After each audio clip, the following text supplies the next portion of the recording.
And for some reason, it got me. Like, it tickled me in a way that just, like, most of the jokes don't. And I sat there and laughed. It was good.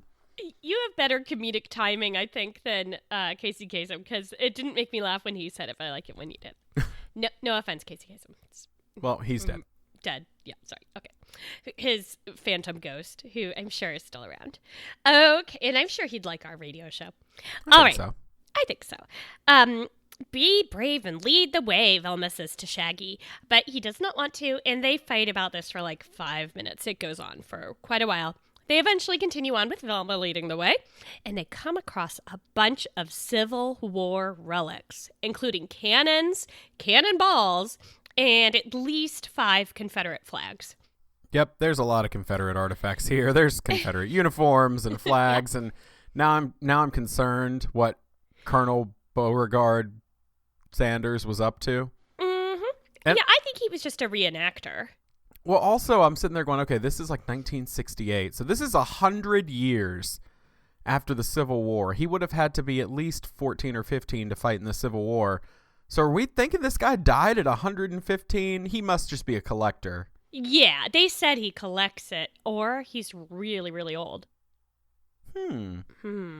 Interesting. Well, so, Steven, you know how I like to put screen caps and stuff on social media? I don't know if I should put one of this Confederate stuff up there with the Confederate flags. Yeah, I'm not sure about that.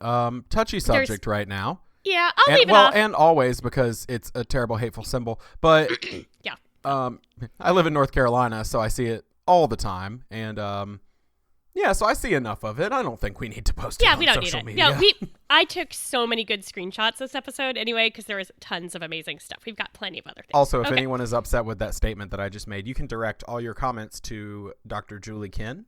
That's me, and I'll send you the screenshot we were just discussing. So you can print it out and have it on your wall or whatever. Okay, anyway, there's also lots of uniforms, and one of them floats up and flaps its arms. The kids are freaked out. Velma tries to carry both Shaggy and Scooby to safety, which is pretty cute. There's a big old chase scene back and forth. Like one time Velma's carrying everyone, then Shaggy is. Then Velma and Shaggy are riding on Scooby's back, which is a terrible idea because Great Danes get hip dysplasia pretty easily. Right. Lots of this. Kids go into an elevator and get cornered, and Scooby makes a whole bunch of scary and quite silly faces to scare this ghost. And it's really cute, by the way.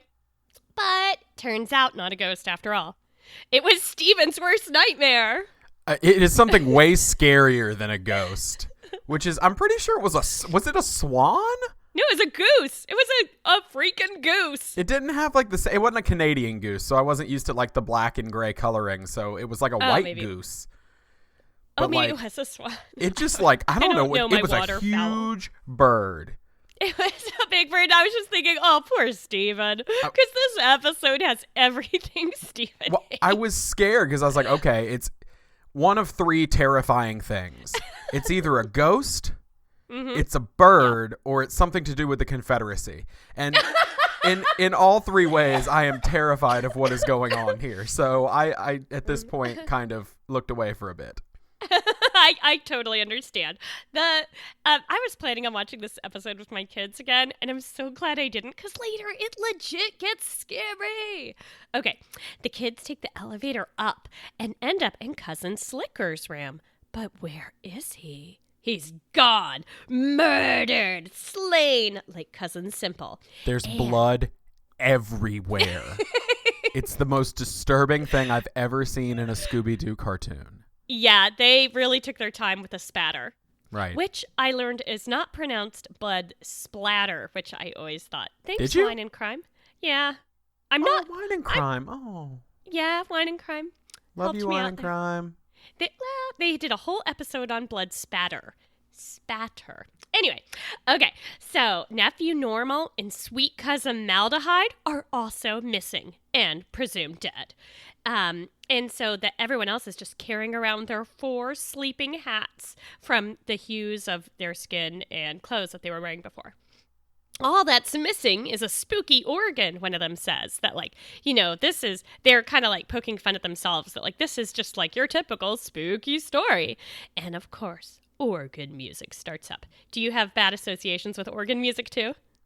No, I was a theater kid. I immediately was like Phantom of the Opera. Yes. Oh, that's right. You love bands. And at one point, a chandelier falls. And for the rest of the episode, I was like, this, again, just like one of the earlier episodes of Scooby-Doo, this is where Andrew Lloyd Webber got his idea. Not the 1900 book by Gaston Leroux. No. It was from Scooby-Doo. Yeah, totally stolen. It just struck me. I'm totally backlit by this bright window behind me. Do you want me to close that curtain? No, it's okay. You look very angelic. Okay, thanks. All right. They go downstairs and find the organ, and there's no human there. So it was kind of either playing by itself or whoever was playing it and disappeared. There's a music book left behind, and it's called Organ Exercises. I did not notice that. Okay. Anyway, it also says underneath it, feed in like handwritten text, feed the organ and watch the floor. And they're trying to figure out, like, how do you feed an organ? What, you need to, like, make the organ bigger or something? And, like, what do organs need for nourishment? And there's lots of talk about organs. They determined that an organ needs to be played with. And so they didn't actually say that, but they said it needs to be played. So Scooby runs off, comes right back in a tuxedo. It's so cute. And he starts playing. Velma's like, oh, brother. I don't think it's because he's in a bad or cute tuxedo. I think it's because he's a terrible organist and just his song is bad.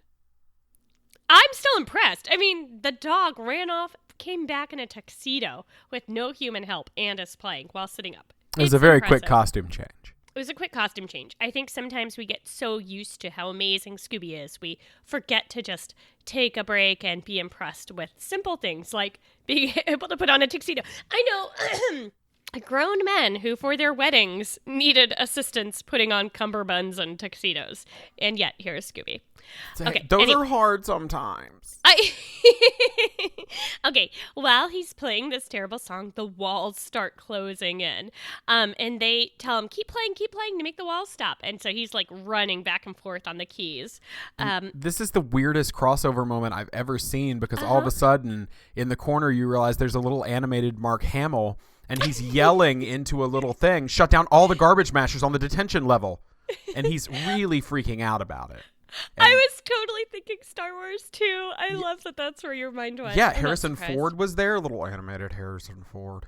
And he was there just making references and saying, we're all going to be a lot thinner. And it was really dramatic and scary. Yeah.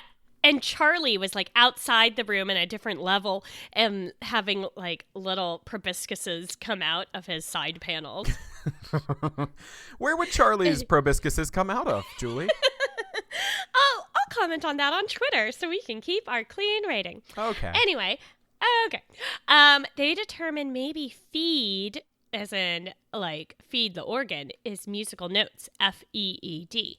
They play F-E-E-D, and they go, and a secret door opens up in the floor, and there's a passage down some stairs to the catacombs. Warning, everybody, this is where it gets really creepy, so, you know, be prepared. Maybe eat some marshmallows for comfort. I'm out. They go down the stairs. They see 5 coffins.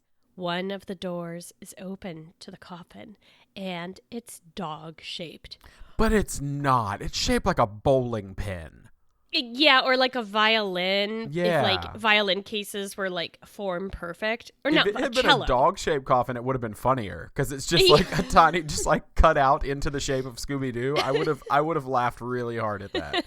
Yeah, it's weird. There's pictures because the other 4 coffin doors open. They're all stood up, and we see dead bodies of the missing relatives. And they're all still hued in different colors, so it's like a rainbow of cadavers. Oh my gosh. It's the most morbid / intense thing ever. That's the name of my next metal album. A rainbow of cadavers. It definitely sounds like Scandinavian death metal. Yes. Which I learned about from last podcast on the left. Yes, exactly. I knew nothing about it. Oh man, what was Malignant defecation. Malignant ever since. defecation or Oh my gosh, regurgitation of giblets. Those are some metal songs from the Norwegian black metal scene, so y'all check it out. I love it. At this point, I looked up at the episode timestamp. There were still 8 minutes left. And I'm like, really? Where do you go from here? Everyone's dead. The last 8 minutes are kind of nothing. Okay, fair. There's a lot of chasing. Okay, so we see the phantom shadow, but now it looks corporeal, and there's 2 of them. So, like, the shadow... Here, I'm just going to turn that computer that way. Okay, the shadow is definitely different. Scooby faints. Everyone else runs away, and they run away while carrying Scooby, but they don't quite calculate the height. Okay, I'm just turning off my camera. Sorry, Steven, because the sun's right behind me, and I'm afraid I'm going to blind you. Okay. That's okay. So anyway, they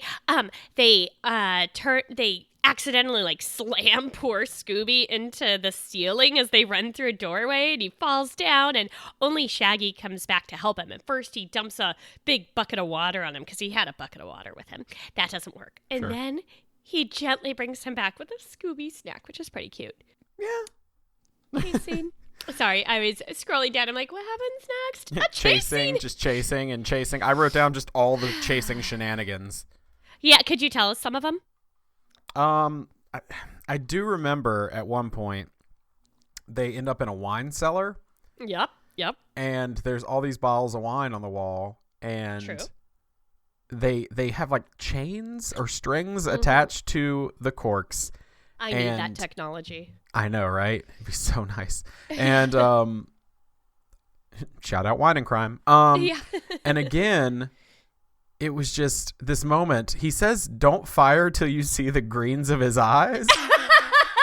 That's funny. It made me laugh. And I'm like, again, we're just referencing the Civil War. All right. Oh, I didn't even get that. You're so right. But they pull the corks off, and the corks go flying at him like bullets, to which and I said this a lot about a lot of things in the last episode, but that's not how wine works. Anyone who, unless it's maybe like a sparkling wine or a champagne. Like that Red Duck, or there's something, it's called something like that. It's kind of, I don't know. Like fizzy? So, it's got to be fizzy, because like champagne corks, if you've ever if we ever had a celebration, like at my family growing up, they always used to let me as a child, which don't let your children do this, open the champagne bottles, and me and my cousins would like try to shoot the caps off to see whose would fly the furthest. Or whose eye would get lost first. Right. And so, unless it's champagne, I don't really understand how this happened, because that's not how wine works. Weigh in on that. But Cold Duck. Cold Duck is what I was thinking of. It's red and fizzy. It could have been Cold Duck, because those bottles were not champagne shaped. No, they were not. Okay, so I wrote down all the antics if you want me to go through them. But if you want to. Then there was more chasing. Okay, this is one of those chase scenes that was redonkulous. I think that's why I love this episode so much. It just went way off the rails into imaginary land. And this is what I love so much about Scooby-Doo.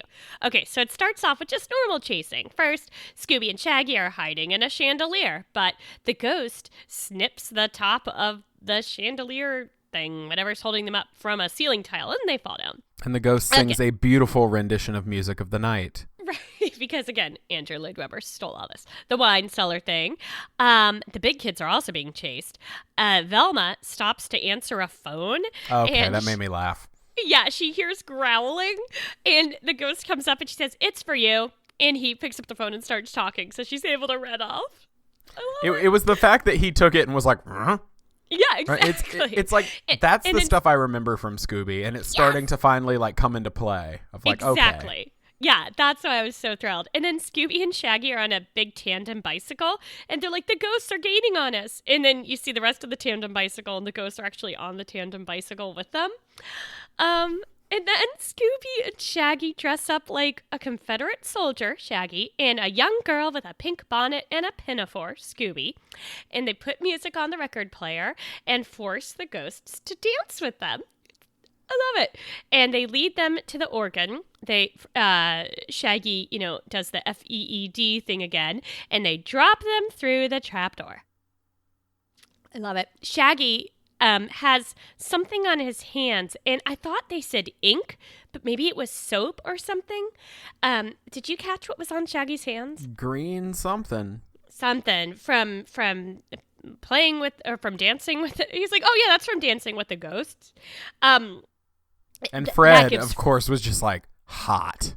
Oh, yes. Yeah. He's like, oh, I've got a trap for that. So they go down to the laundry room, and it's very modern. There is a spring-loaded ironing board, a big, plug-in washing machine, and lots of soap, and the most amazing rotary fan I've ever seen. Mm-hmm. Would you care to explain this trap?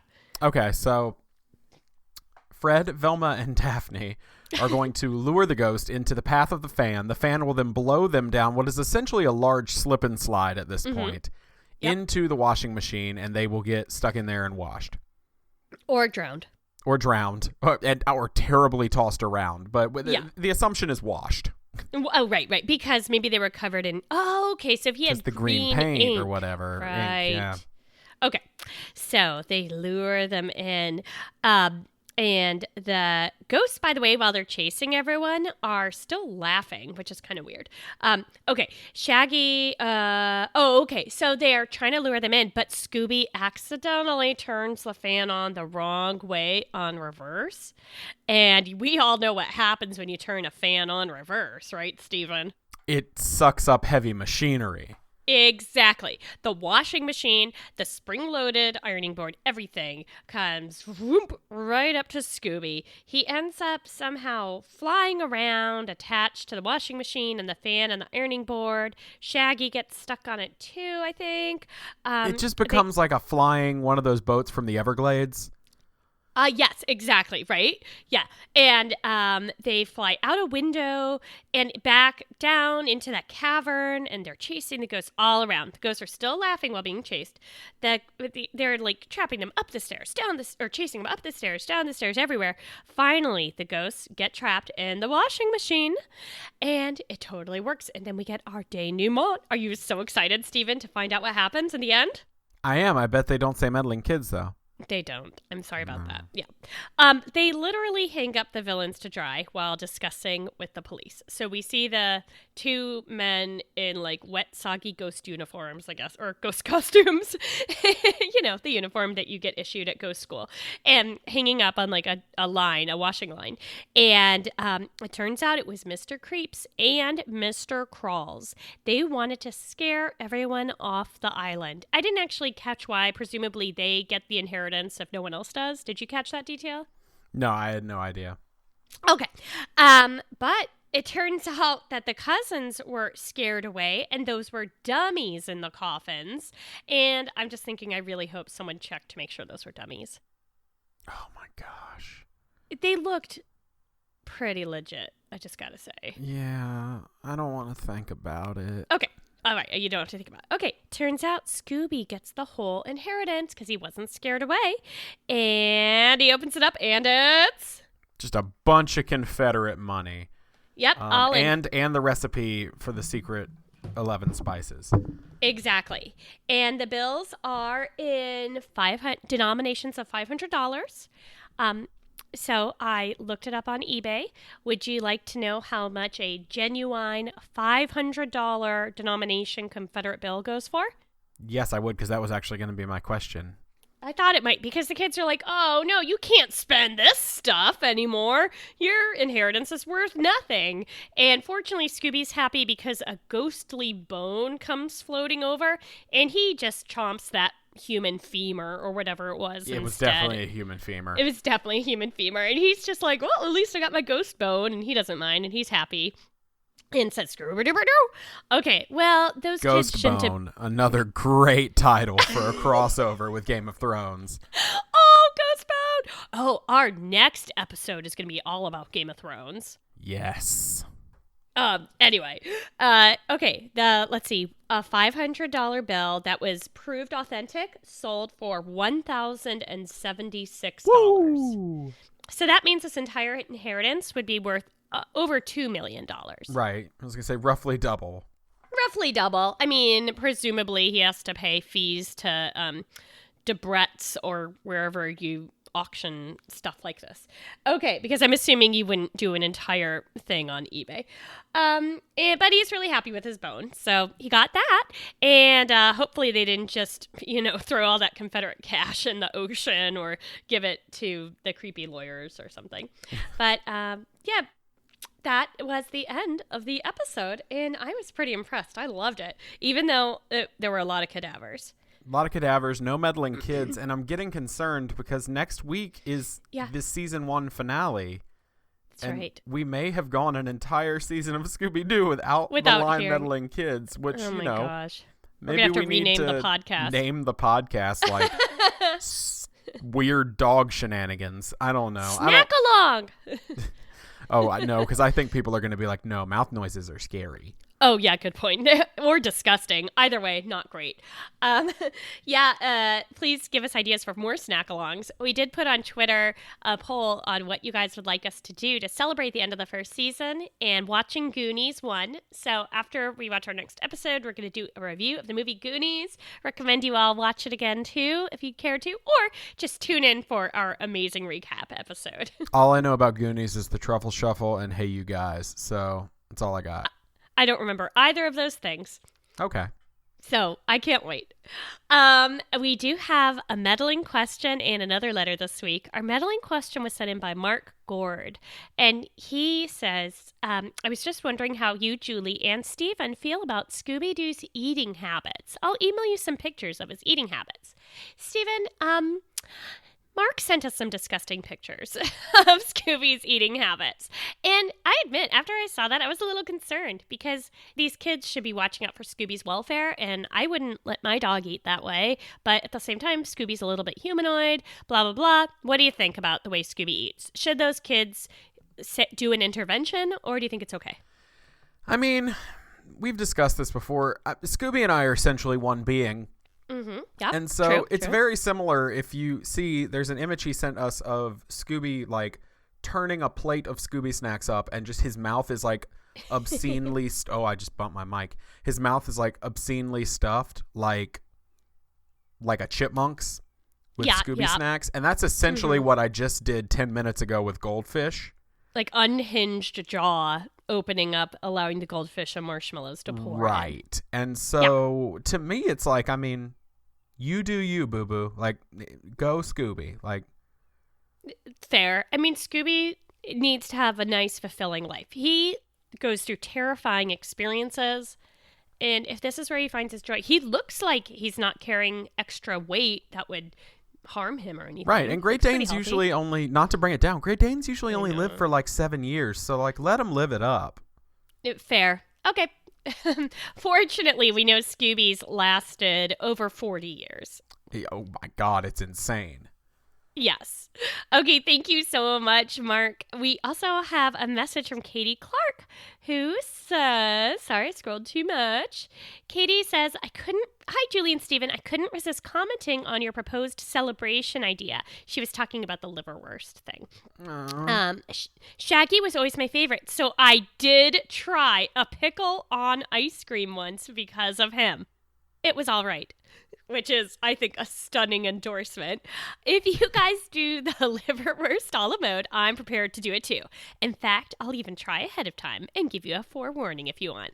I think that'd be hilarious and very appropriate way to celebrate finishing season 1. So, ready when you are. Sincerely, Katie, who I've got to say is far braver than me. What about you, Stephen?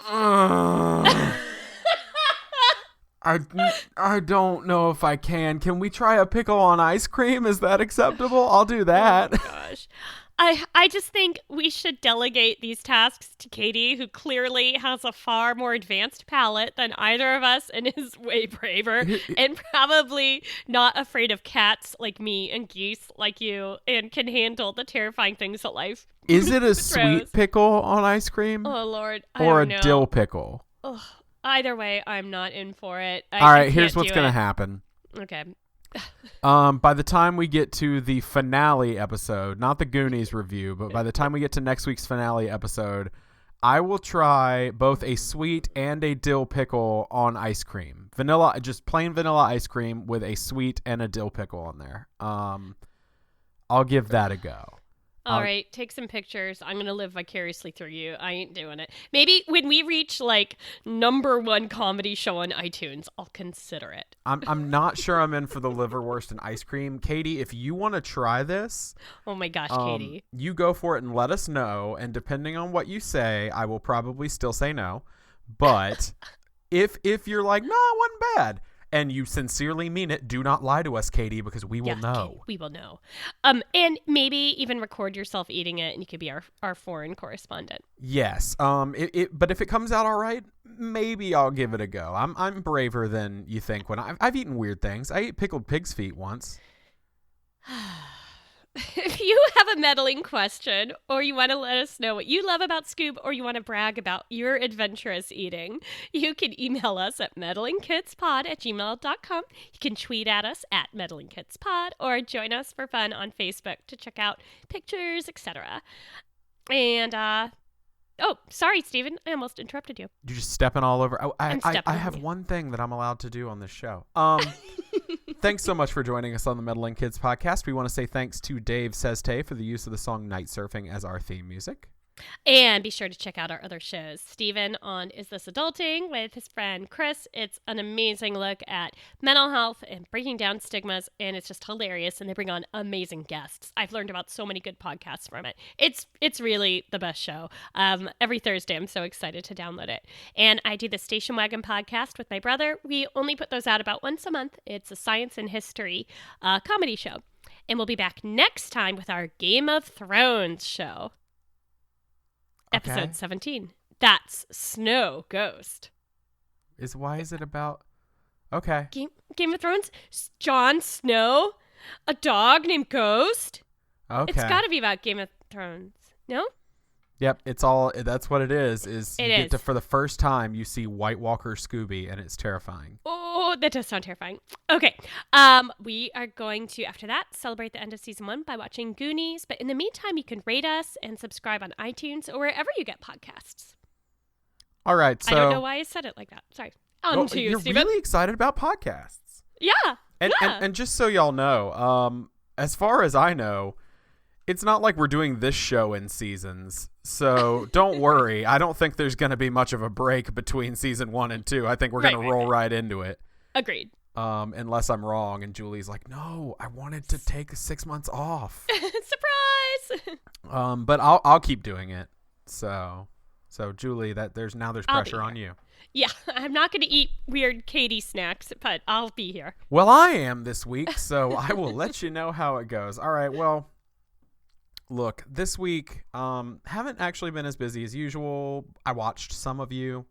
I didn't watch all of you. I want to say like probably 37% of our listening audience got watched this week. So like 2 of you. I made sure. So basically it was Katie. Yeah. I watched Katie type that email, and so I saw that one, and I saw Mark send those disgusting pictures. Thank you, Mark. Mm-hmm.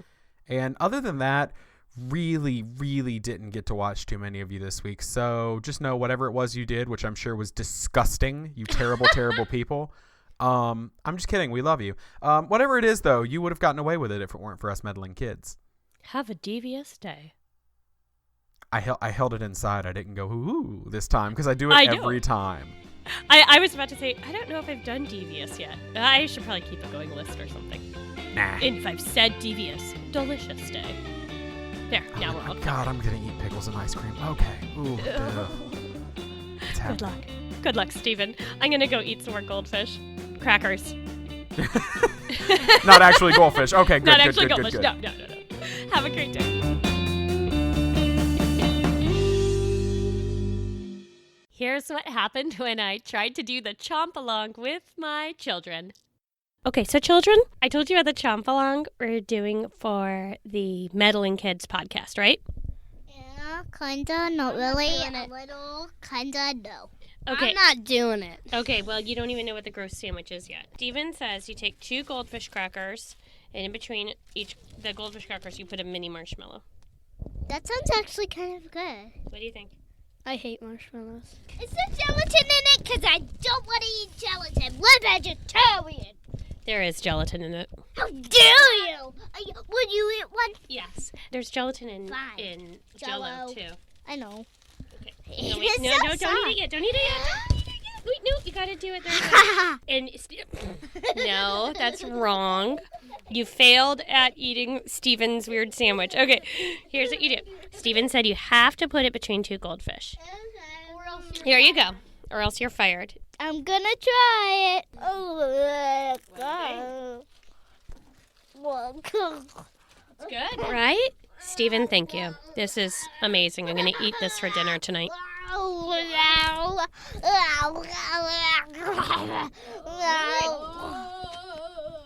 my gosh, it's a zombie.